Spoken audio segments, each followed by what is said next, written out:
গল্পের নাম মুক্তোর খোঁজে গোপাল কাকা।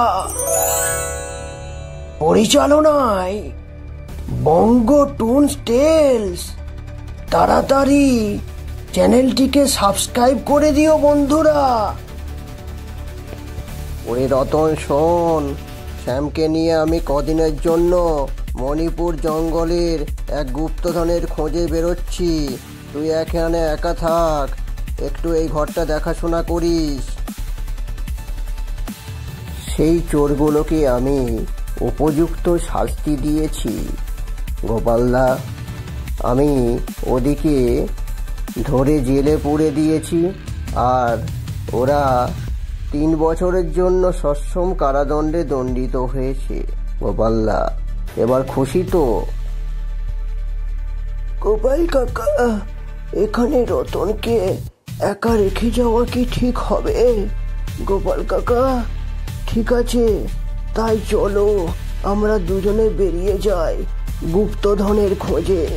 মণিপুর জঙ্গলে এক বিশাল গুপ্তধন আছে। আমি আর শ্যাম মিলে ওই মণিপুর জঙ্গলে রওনা দেব কাল সকালে।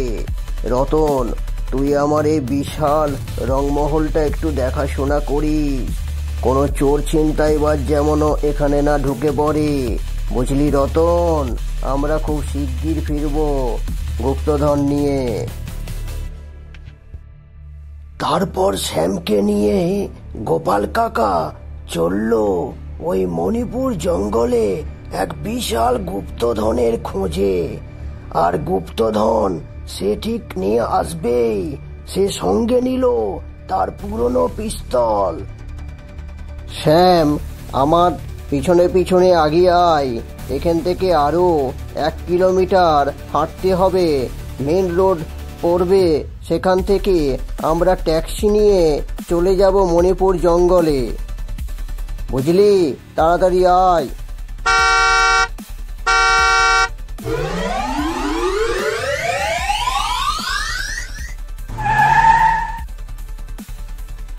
এখানে বসে আমরা কিছু খেয়ে নিই, বুঝলি?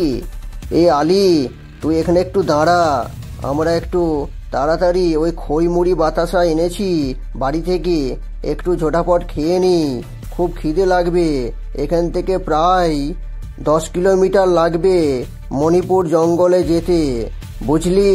আলী, তুই পারলে কিছু খেয়ে নে, আর সময় নষ্ট করিস না। আমার রোজার মাস গোপাল কাকা, তোমার কোনো চিন্তা নেই। তোমাকে আমি ঠিক সময়ে ওই মণিপুর জঙ্গলে পৌঁছে দেব। গোপাল কাকা, তোমরা তাড়াতাড়ি হাত মুখ ধুয়ে গাড়িতে উঠে পড়ো। আমি এক্ষুনি তোমাদেরকে ছেড়ে দিচ্ছি। ওরে শ্যাম, ওই যে পিছনে দেখছিস এত বড় পাহাড়, ওই পাহাড়ের নিচেই আছে বিশাল গুপ্তধন। কিন্তু মনে রাখিস, ওখানে ওই গুপ্তধন কে পাহারা দেয় জানিস? বাঘ আর সিংহ মিলে। তাই খুব সাবধানে আমাদিকে যেতে হবে রে। একটু সাবধানে পথ চলিস।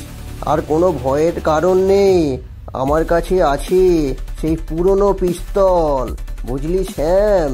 চল তাড়াতাড়ি ওই পাহাড়ের নিচে গুপ্তধনের খোঁজে। সত্যি বলতে কি, প্রায় 300 বছর আগে থেকে ওই গুপ্তধন পাহারা দেয় কে জানেন? ওই বিরাট বাঘ আর সিংহ মিলে। আর তারা একের পর একের প্রজন্ম মিলে তারা পাহারা দিয়ে আসছে। ওই গুপ্তধন আগলে রেখেছে, কাউকে দেবে না ওই গুপ্তধন। যে ওই মুক্তের খোঁজে যায়, ওই মুক্ত নিয়ে ফিরতে পারে না। তারা যায় বাঘ আর সিংহের পেটে। তাই খুব সাবধানে যেতে হবে গোপাল কাকাকে। গোপাল কাকা কি পৌঁছাতে পারবে?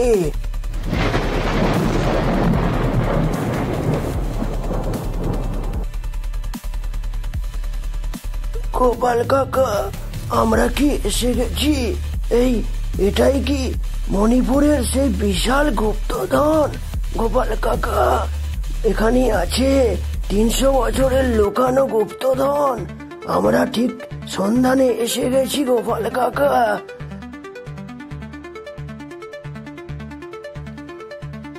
আরে রতন, আমরা এসে গেছি, আমরা পৌঁছে গেছি বিশাল গুপ্তধনের খোঁজে। কিন্তু আমাদেরকে খুব আস্তে আস্তে পদক্ষেপ নিয়ে যেতে হবে। একটু ভুল করলে কিন্তু বাঘার সিংহের পেটে। মনে রাখিস শ্যাম, এই সময় নেই সিংহ আর বাঘ। তাড়াতাড়ি যা, ছোটাপট নিয়ে নে, বস্তায় ঢুকিয়ে নে, আমাদের ব্যাগ ভর্তি করে নে। বাহ বাহ বাহ বাহ, কাজ করেছিস, বাহ ভালো কাজ করেছিস। তাড়াতাড়ি আয়, ব্যাগটা নিয়ে, মুক্তগুলো নিয়ে আয়, তাড়াতাড়ি আয়। তারপর আর কি, গোপাল কাকা আর শ্যাম পড়ল ওই বাঘ আর সিংহের একবারে সামনে, মুখের সামনে।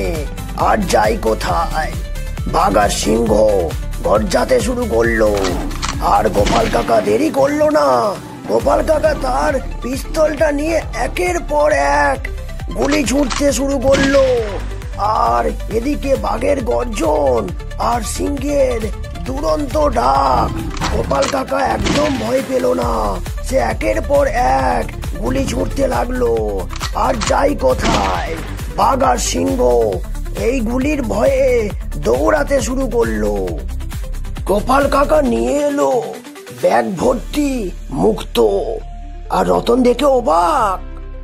আরে রতন দেখ, ব্যাগ ভর্তি মুক্ত। দেখ, গোপাল কাকা মণিপুর থেকে নিয়ে এলো বিশাল মুক্ত।